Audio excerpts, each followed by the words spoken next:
E aqui, eu queria que a senhora falasse um pouquinho, né, nesse segundo bloco aqui pra gente, falar sobre ser especialista em inglês para crianças especificamente, que é o ramo em que a senhora trabalha atualmente, né? Uhum. Eu quero que fale sobre as principais diferenças que tem no ensino da criança para os outros públicos, né? Porque a gente sabe que existem desafios, mas também existem facilidades, existem pontos completamente diferentes. A criança é um público muito diferente, né? Tem a questão dos pais também, tem a questão das crianças, né? Como funciona esse universo do inglês para criança, né? Então, compartilhe um pouco com a gente, por favor, da sua experiência. Então vamos lá. Até mesmo se tiver mãe, né, escutando, o inglês para criança, ele é dividido em algumas etapas. De 0 a 2 anos é um approach que você faz.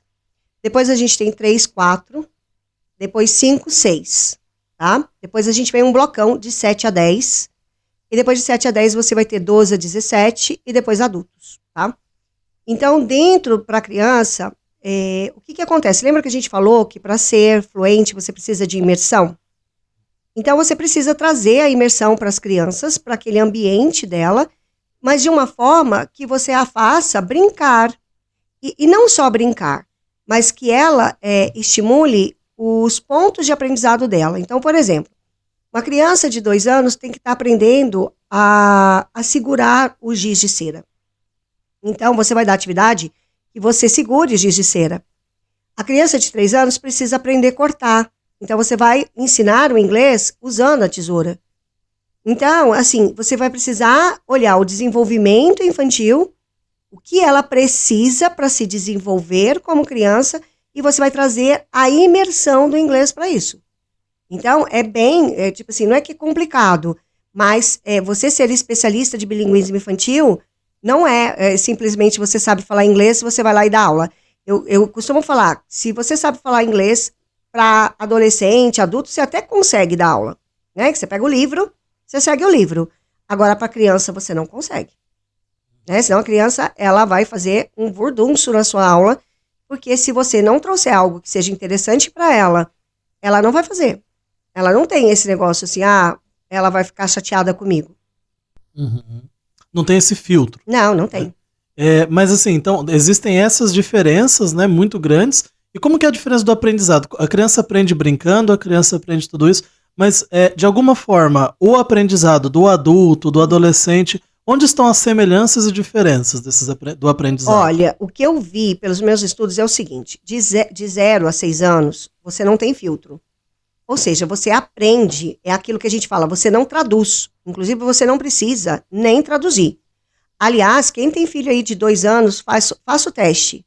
Coloca um vídeo, uma TV que esteja falando numa língua estrangeira e você vai ver que a criança, simplesmente, ela não percebe. Ela não percebe. É os pais que falam, olha filho, é inglês, não sei o que, tal, mas a criança não sabe. Então, você pode falar com ela em 2 línguas que ela não percebe até 2 anos. Eu acho interessante porque às vezes a gente vai...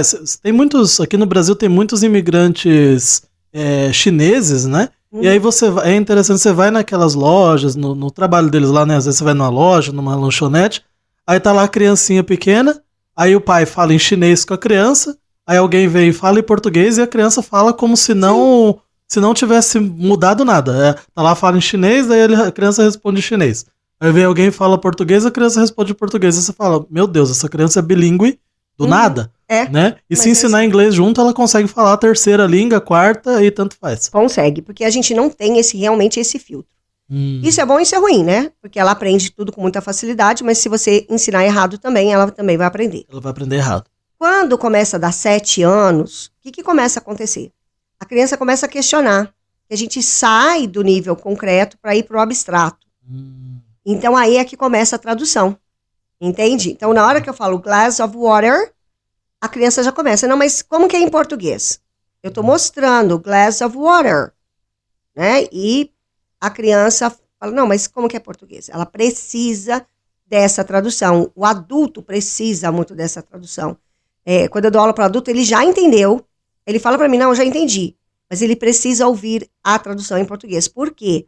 O seu cérebro já dividiu o abstrato e concreto e ele vem lá do tipo, não, eu já sei que eu falo português e que isso é uma outra língua, então eu preciso traduzir. Então, aí vai começar as dificuldades do aprendizado. Então, quando a gente fala que adulto tem mais dificuldade de aprender do que a criança, tem essa questão que é cerebral mesmo, né? Dessa questão de você traduzir. E tem a questão que na criança você faz toda uma imersão, brincando, tudo mais, e o adulto não. O adulto precisa de pressa, né? Então, ele vai pegar livro. E o livro a gente já sabe que não completa, né? Uhum, O ensino do inglês.